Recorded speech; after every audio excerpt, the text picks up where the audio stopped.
And thank you. Right now, here is a live look at the White House, where financial experts at the World Bank estimate Ukraine will need more than $500 billion to rebuild and recover from Russia's invasion. Recently, Ukraine's ambassador, prime minister, and other experts looked at ways they believe the rebuilding could happen.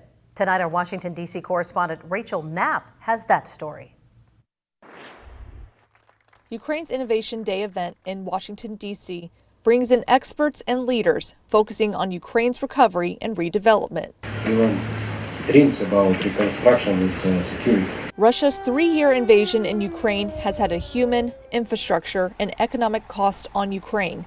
The World Bank estimates Ukraine has suffered about $176 billion in direct damages due to Russia's war, hitting housing, transportation, energy, education, and commerce and industry as the most affected sectors. But they'll need a lot more money to be in good shape. $524 billion of needs over the next 10 years. Some experts say for Ukraine to bounce back and recover, they'll need to focus on security and building up their workforce. We need to invest in people.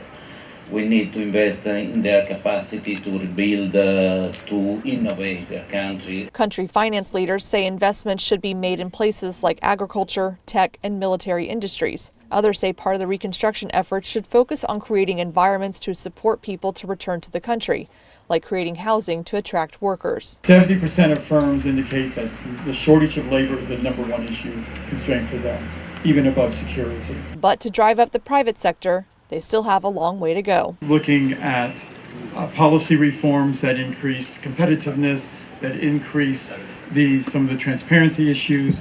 We're working to support government on issues around war risk insurance. In Washington, Rachel Knapp, Erie News Now.